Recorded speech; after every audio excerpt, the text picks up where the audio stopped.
Olá a todos, sejam muito bem-vindos a mais um vídeo.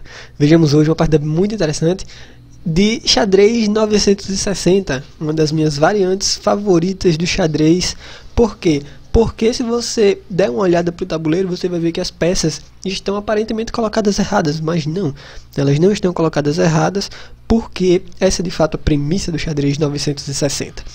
Essa variante de xadrez foi idealizada, pensada pelo grande Bob Fischer, que viu que o xadrez estava se tornando muito mecânico devido a vários anos de teorias de abertura, que foram desenvolvidas, e segundo ele o jogo estava se tornando muito robotizado, muito mecânico, tá entendendo? E que não estava mais apelando para a criatividade dos jogadores. Então ele foi lá e disse: vamos dar uma bagunçada aí. E aí, matematicamente, existem 960 modos de colocar de reposicionar as peças no tabuleiro seguindo algumas regras. Primeiro, o rei tem sempre que ficar entre duas torres e os bispos têm que ficar sempre em casas de cores opostas, beleza? Então, o rei sempre entre as duas torres e os bispos sempre em casas de cores opostas. Seguindo essas regras, existem 960 maneiras de distribuir as peças. E aí o que acontece?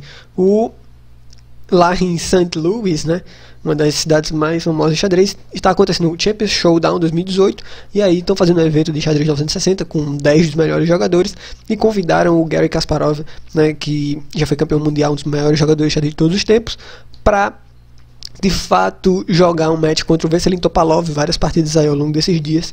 Inclusive eu até coloquei na comunidade uma postagem para quem quisesse assistir, só se ligar todos os dias, mais ou menos ali de tardezinha, eles estão jogando aí esses dias.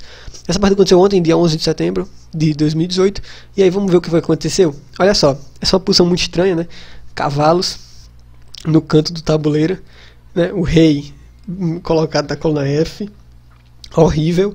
O massa é que depois de D4, D5, os jogadores parecem começar, assim como no xadrez padrão, Preste muita atenção, senão você perde o lance, tá? O lance foi rock, beleza? Ok, vou voltar de novo, A setinha é bom que ajuda, A setinha do último lance, ó, rock, tá? Perceba que o rei branco acabou de fazer o rock, tá? Ele simplesmente troca de casa, com a torre, então rock por parte das brancas, e aí o Garry Kasparov jogando de negras, tá? Eu esqueci de falar. Vesselin Topalov de brancas, Garry Kasparov de negras, beleza? Kasparov jogando de pretas. E aí o Kasparov foi no mesmo sentido e jogou o rock.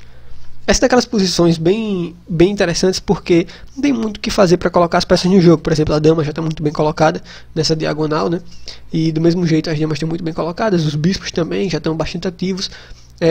A premissa, de fato, as brancas vão começar a querer abrir o jogo, para de fato começar a colocar essas torres também no jogo, E as peças mais chatas são esse cavalo, para trazer eles para o jogo, que eles no canto são muito ruins. Então vamos lá, cavalo B3, temos cavalo G6, E4, como eu disse, tentando abrir linhas, peão toma em E4, torre toma em E4, E5, o Kasparov também percebe que essa é a estratégia correta a seguir, então temos as brancas tomam em E5, torre toma em E5, e depois de cavalo G3 a posição é praticamente simétrica, A única diferença é que as brancas têm esse lance a mais, o lance cavalo B3, torre toma em E4, cavalo toma em E4, algumas trocas de peça, e o Kasparov já vem logo com o lance F5, um lance agressivo, para retirar de fato o cavalo daí de E5. Não é um lance necessariamente ruim, pode ser que mais para frente enfraqueça o rei ao longo dessa diagonal, mas não significa necessariamente que as negras vão ficar ruins por causa dele. Cavalo de E2 saindo do ataque do peão, bispo vem para casa F6 sendo desenvolvido, cavalo F3, B6, a ideia é que depois de C3 jogar o lance C5, impedindo de vez que um cavalo vá para casa D4. Temos bispo C2 atacando o peão em F5, o cavalo vem para E7 defendendo, torre E1. Temos dama D6, cavalo de BD2.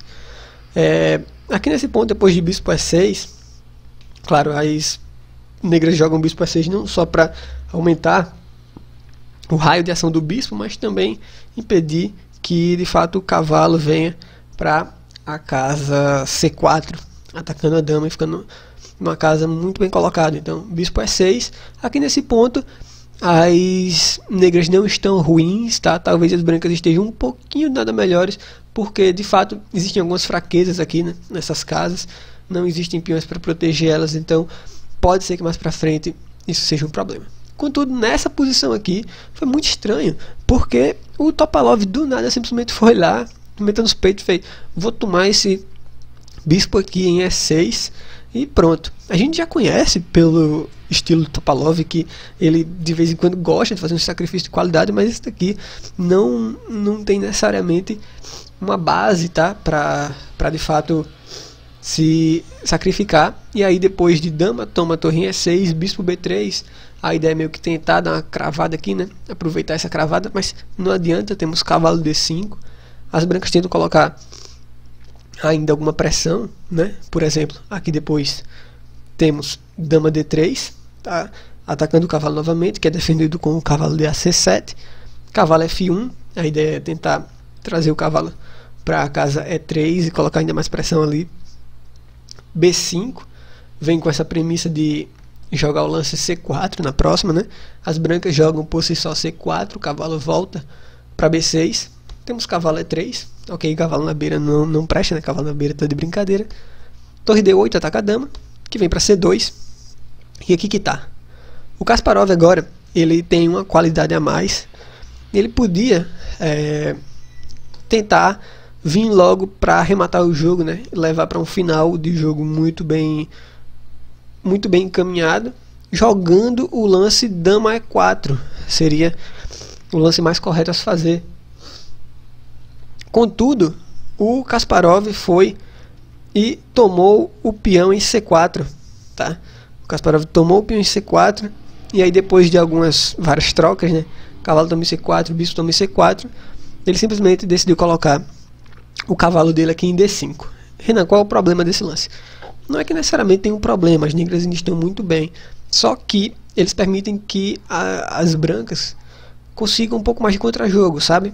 Claro, tem que notar que essa foi uma parte da Blitz, né? Eles estão jogando nesse formato 2 jogos rápidos por dia e depois, no fim, 2 jogos Blitz. Então, como esse foi o último jogo do dia, um jogo Blitz, a galera está querendo fazer lances mais rápidos, né? Mais tranquilos de se ver em pouco tempo.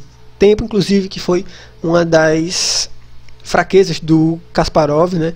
Ele que ficou sem tempo na maioria das partidas, tendo dificuldade aí lidando com a pressão de tempo, marca da inatividade, né? Infelizmente a gente, não vou dizer infelizmente, ele se aposentou já faz tempo, então ele está parado. E aí quando ele decide voltar assim do nada para jogar alguns jogos, né, de exibição, ele sente esse peso. É normal, é natural. Ok, as brancas tentam partir para o ataque com o lance H4, temos H6, bispo E3, ataca o peãozinho lá em C5, é como eu disse, o Kasparov ele decide fazer lance simples, não se importa muito em defender peão, essas coisas, decidiu jogar o lance Rei H8, saindo de uma incômoda ou possível incômoda cravada, né? E aí o bispo tomou o peão em C5, então beleza, permite que o Topalov pegue o peão, ele não se importa com esse peão, mas ele de fato vai tentando se livrar da pressão, né? O que é típico do jogo Blitz, tentar fazer os lances mais simples e tentar simplificar. Seguiu dama D7, saindo da cravada, B4, consolida o bispo ali. Ok, cavalo C3. Esse é um lance interessante, possível porque o cavalo está defendido pelo bispo.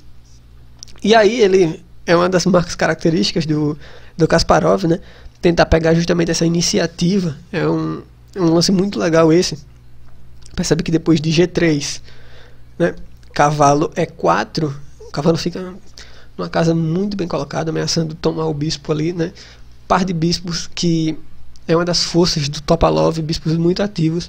Então, tomar um bispo, né, trocar o cavalo pelo bispo seria excelente para o Kasparov.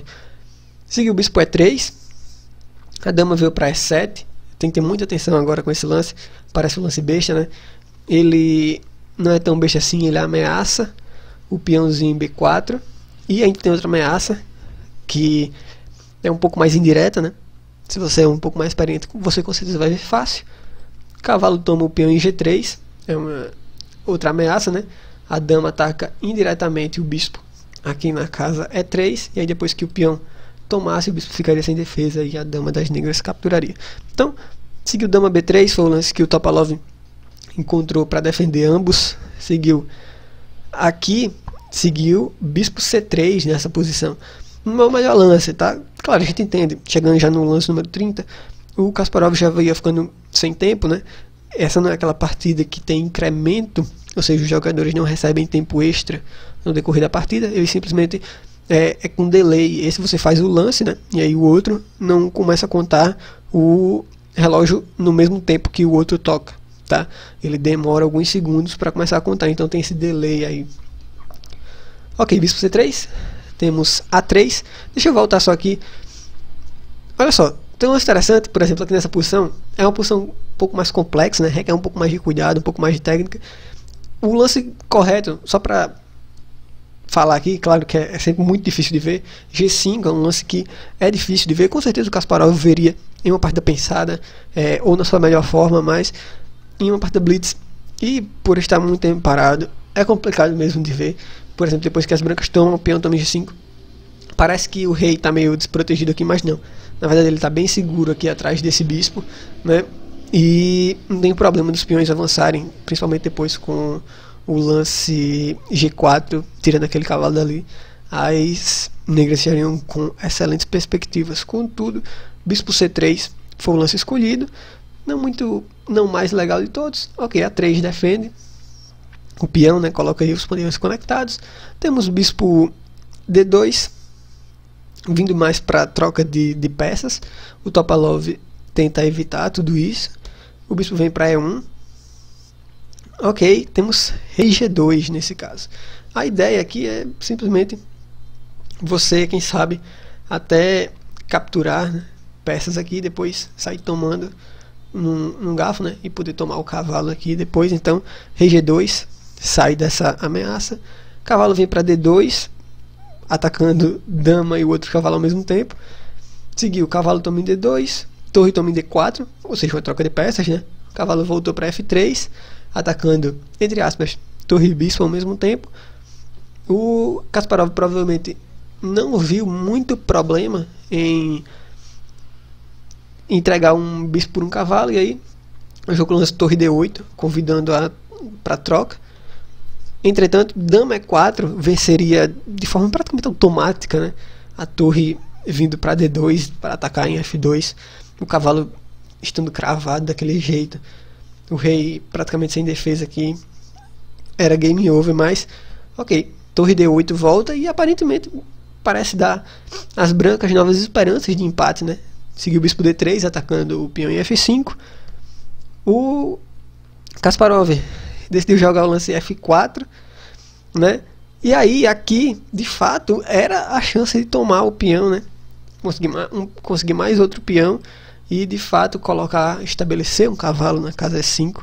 Contudo, não seguiu nada disso, seguiu G4 por parte do Topalov, e aí permite o lance bispo toma em F2, né?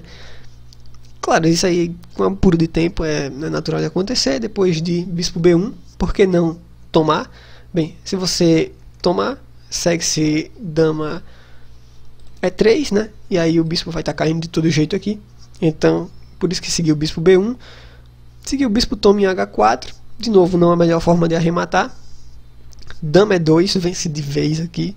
Vence muito fácil, muito bonito, por sinal, ameaçando vários cheques a descoberta. Então, de novo, outra chance que foi passada, mas depois de bispo H4 seguiu dama C2, ameaçando mate aqui na casa H7. G6, entre aspas, defende, né? E aqui que tá. Agora, aqui ainda está empatado, acredite ou não, por causa justamente das ameaças de cheque perpétuo. Por exemplo, cavalo toma em H4, dama toma. É possível dar vários cheques com dama C6 ou C3 cheque, rei G8 e sair dando cheques aí com o rei bastante exposto. Contudo, o Topalov simplesmente viu, olhou demais, né, esse peão aí de graça e tomou o peão, o que é um erro mortal, né? Foi um erro mortal tomar o peão. A partida acabou depois do próximo lance do Kasparov, que foi o lance dama E2, né?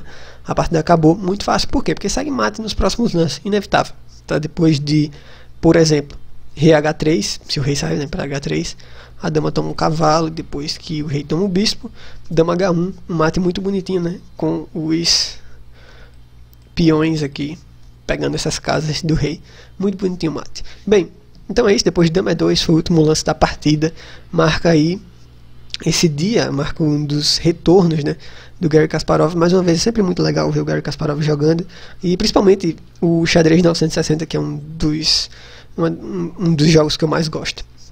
Bem, gente, então é isso, muito obrigado por assistir esse vídeo. Conta pra mim se você quer ver mais vídeos do Kasparov jogando xadrez 960 contra o Topalov, beleza? Que a gente vai estar trazendo pra vocês. Forte abraço, e não se esqueçam de deixar um like aqui, e se você não é inscrito, se inscrever no canal. Até a próxima.